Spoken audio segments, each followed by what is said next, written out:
Bonjour. Aujourd'hui, je suis à Toulouse et on va mettre un coup de projecteur sur Thibaut, souffleur de verre dans son atelier Tipeee.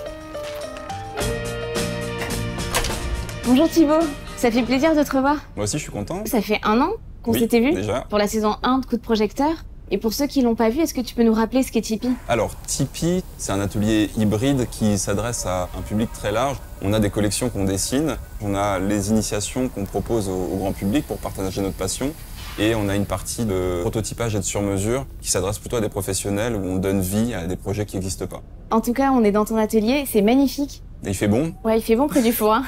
Tu me rappelles la température? Là, on est à 1160 degrés à l'intérieur. Toi, t'es originaire d'Alsace. Absolument. Si je me souviens. Pourquoi Toulouse? Toulouse pour le soleil, évidemment, pour la dynamique de la ville. Et je me suis dit qu'installer l'atelier dans un espace urbain, ça permettait d'avoir une clientèle plus continue. C'était la possibilité de construire quelque chose et de dépoussiérer l'image du verre soufflé en apportant plein de nouveautés dans un cadre où il existe peu de références. Est-ce que tu dirais que d'être en ville, ça influence ton travail? Ah oui, complètement. Sur plusieurs aspects, parce qu'on se rend accessible à plein de monde, mais on est aussi nourri par la ville, parce qu'il y a des fresques de street art. J'ai un projet de petites briques en chewing-gum, en verre soufflé bien sûr, mais rose et gourmand, que j'ai envie de disséminer un peu partout en ville.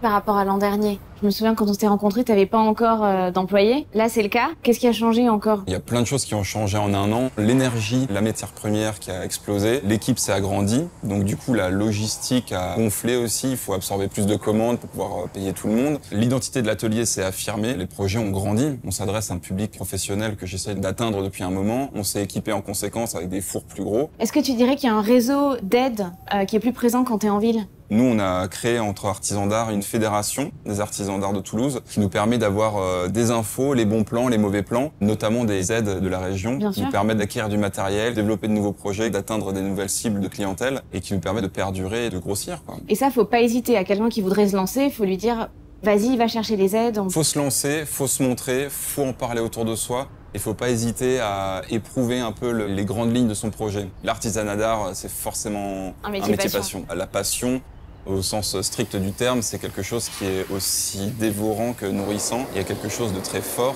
Soyez fous et lancez-vous. Merci Thibaut. Merci Cerise.